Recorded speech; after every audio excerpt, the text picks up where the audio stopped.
Thank you. Thank you for ARM give me the opportunity of presenting Généthon. And not only Généthon, but also an affiliate we created 6 months ago, an industrial affiliate which is called YposKesi. Before talking about Généthon, I want to talk about the parent organization that created Généthon in 1990 and which has been funding it mostly since that time, thanks to public generosity. Since we alluded to the role of patient organization, it seems important to me to really stress the role of the AFM. So a few words on AFM. AFM was created in 1958 by a group of parents of kids affected with Duchenne muscular dystrophy, and in particular Madame de Quépert, who had among 7 boys, 4 who were affected with Duchenne muscular dystrophy. The action of AFM, which means French Muscular Dystrophy Association, is really known through the organization of the French Telethon, which is a large popular mobilization with more than 1 million donors every year, 5 million participants, and a total of 93 million euros raised in 2016. With these resources, AFM took a very original stand in the sense that it has used these resources to create its own research and development organizations and has invested since first telethon 1.3 billion euros in R&D on innovative therapies for rare diseases. And there's been multiple academic groups funded thanks to AFM-Telethon, but there's also been the creation of Généthon in 1990, dedicated first to genetics and then to gene therapy. There's been the creation of iStem, dedicated to cell therapy, creation of the Institute of Myology, which is now a reference center in Europe for clinical trials for neuromuscular diseases, and a center for R&D on neuromuscular diseases, and most recently the creation of YposKesi, which is an industrial platform for cell and gene therapy manufacturing. All of these organizations are not-for-profit, except YposKesi, which is a for-profit. And I will focus on Généthon and tell you a few words about YposKesi. Now, Généthon was created in 1990. Its yearly budget is approximately 40 million euros, and it's mostly financed by AFM-Telethon. The first milestone reached by Généthon was in 1992 with the first high-resolution map of the human genome that came out of Généthon at that time. And now we focused since 95 to gene therapy, and we're probably one of the oldest organizations involved in gene therapy here around. We are really an R&D organization right now, going from research down to clinical demonstration with 180 scientists, and in therapeutic areas which are neuromuscular diseases, immune deficiencies, blood diseases, liver diseases. And as I told you, we created this industrial platform in November 2016. Now we have a fourfold approach to R&D. First, with approximately 90 scientists, product design and development. The second, and also very important point, is really the manufacturing science and the enabling technology. We all know that in the field of gene therapy, we will not make it if we don't develop the appropriate tools, the appropriate vectors, but mostly the appropriate production process, which are critical to the success of our products.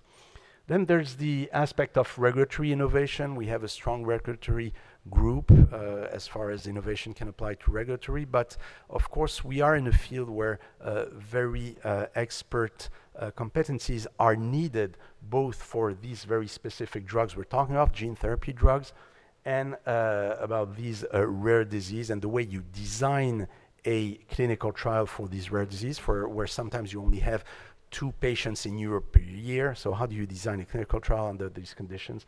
And this has been very important. This is an expertise which is integral to our R&D. And then there's the biomanufacturing, which we have across the street with YposKesi, which I'll tell you a bit more in detail later.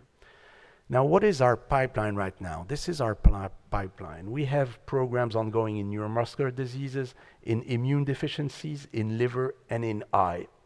Neuromuscular diseases are highly important to us. We have 2 programs ongoing in Duchenne muscular dystrophy with exon skipping and with microdystrophin replacement, which are sponsored by us. We have had a program in myotubular myopathy, which we have out-licensed to Audentes, and which is one of the lead programs of Audentes. I'll tell you a bit more. We have a program in spinal muscular atrophy and limb-girdle muscular dystrophy. We have an ongoing program in Wiskott-Aldrich syndrome, which is a phase 1/2 clinical trial, both in Europe and in the United States. We have an ongoing program for chronic granulomatous diseases, same thing, in several countries in Europe and in the United States. We have, in conjunction with an academic consortium, development for XKID, RSKID. And we're also participating, not as sponsored, but as partner to a clinical trial ongoing in Spain for Fanconi's anemia. We have an advanced program on Crigler-Najjar, and hopefully we'll be treating our first patients this year. We have a program for Pompe's disease. And very interestingly, the lead program of GeneSight was a program that was initially funded by AFM-Telethon, and that was transferred to Généthon, where we took it up to pre-IND and then out-licensed to GeneSight. Now let me tell you a second about our two examples, 2 emblematic examples of our programs. First one is X-linked myotubular myopathy. So this is a highly severe neuromuscular disease. Most patients would die before the age of 2. There's no curative treatment, and we've been working since 2008 at Généthon on developing an AAV-based therapy for this drug, and we've licensed it to Audentes recently when it reached the post-preclinical stage. If we can have the movie here, just to show you the effect. This is a dog which bears the same mutation as the patient. It's a dog which can hardly rise. It's a pup, actually. It can hardly stand up. It can hardly walk. It cannot feed itself. And you see that if the operator doesn't help it, it just wouldn't walk. There's somebody trying to attract him at the end of the corridor, but it doesn't seem, it can be motivated, but it just can't walk. And I want to show you the effect of 1 round of systemic treatment in that animal. So this is after a single infusion, 2 weeks post-infusion in that same animal.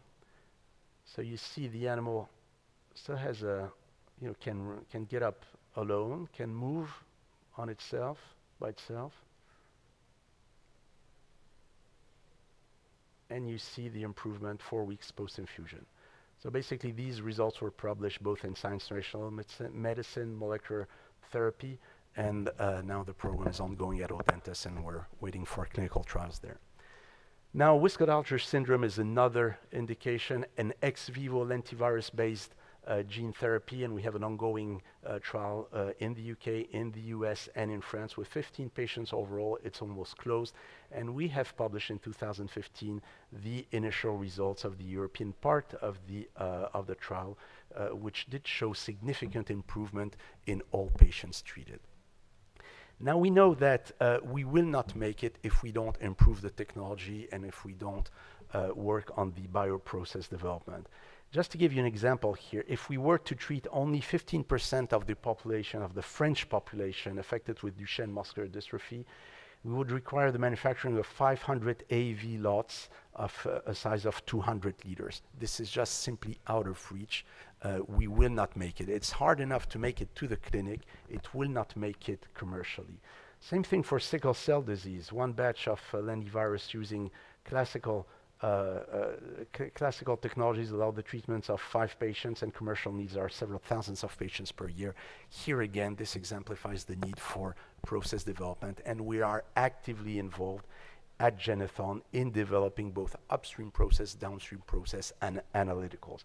And to go 1 step beyond, we have created this industrial platform called YposKesi, which means the promise in Greek.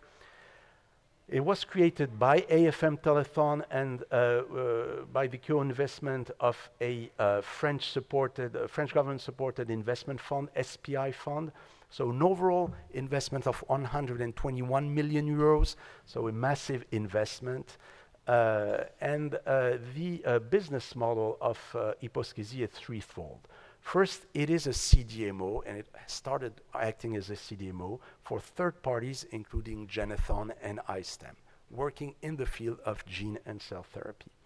It has a large part of its activity dedicated to industrial innovation. As I told you, industrial innovation is just critical to advancing the field. And then, eventually, it will have the ability of developing drugs that emerge from the pipeline of Généthon or from iStem and bring them to the market in Europe at a fair price. I insist on the question of price.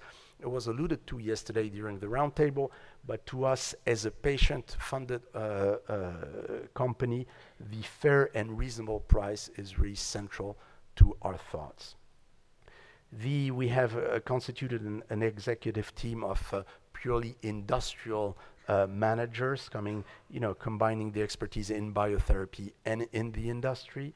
Right now we have one building, 50,000 square feet building operating, and 2 additional buildings will be added by 2021. We have 136 people working there, and we'll have 300 in 2023. Sorry.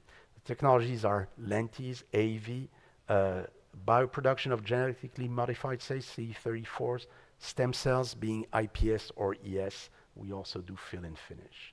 And just a word to tell you that on the cell therapy side, of course, being able to differentiate the cells is important, but also being able to meet the demands of the market in terms of number of doses requires really in-depth robotization efforts, which is things that we are doing, and we have a team working specifically on that. Having said that, I thank you for your attention.